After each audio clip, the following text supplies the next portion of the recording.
আমি খুব বেশি কিছু চাই না। শুধু একটা শান্ত ঘর, হালকা আলো আর নিজের ছোট্ট দুনিয়া। বাইরে যত শব্দ, যত কথা, যত দৌড়াদৌড়ি থাকুক, বাসায় এসে শুধু তাই মাঝে মধ্যে ফুল নিয়ে আসি। সাজাতে খুব পারি এমন না।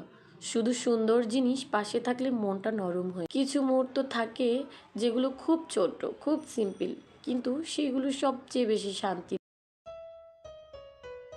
এই ফুলগুলোও তেমনই। ওরা কিছু বলে না, কিন্তু রুমে এসে বসতেই সব শান্ত হয়ে যায়। অনেকেই জিজ্ঞেস করে এত ফুল কেন? আমি হাসি, কারণ তারা এটা বোঝে না। এটা শুধু ডেকোরেশন না, এটা আমার থ্রাপ। দুদিন থাকবে, ঠিক আছে। সুখ তো কয়েকদিনেরই, তাই না? এই কয়টা দিন যদি হৃদয় হালকা হয়, যদি চোখে শান্তি লাগে, যদি নিঃশ্বাস একটু নরম হয়, সেটাই তো অনেক। আমি ফুল সাজাই না, ফুল নিজেই সাজে ঘরটাকে আর আমাকেও।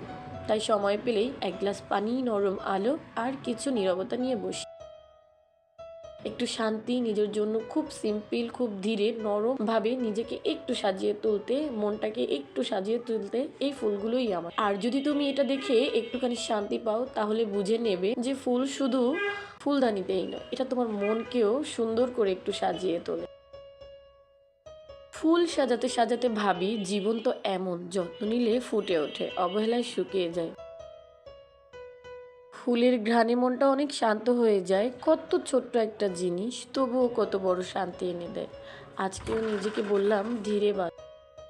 প্রতিটা ফুলেরই নিজস্ব গল্প আছে। কেউ কমল, কেউ রঙিন, কেউ বা আবার নরম শান্ত। আমরাও তো এমন, ভিন্ন অথচ সুন্দর, নিজে নিজের মতো করে, তাই না? আসলে এটা আমাদের মনে রাখা উচিত। প্রত্যেকটা মানুষই ঠিক এই ফুলগুলোর মতোই সুন্দর। ফুল যেমন নরম, সুন্দর, শান্ত আর স্নিগ্ধতা ছড়ায়, প্রত্যেকটা মানুষের ভিতরও ঠিক এই একটা দিক লুকিয়ে থাকে, যেটা সময়ের প্রকাশে বিন্যস্ত হয়। আজকের মতো এখানেই বিদায় নিচ্ছি। তবে তোমাদের কাছে আমার এই সুন্দর ডেকোরেশনটা কেমন লেগেছে জানাতে কিন্তু ভুলবে না। তাই তোমাদের কাছ থেকে বিদায় নিচ্ছি। সবাই ভালো থেকো, সুস্থ থেকো। আল্লাহ হাফেজ।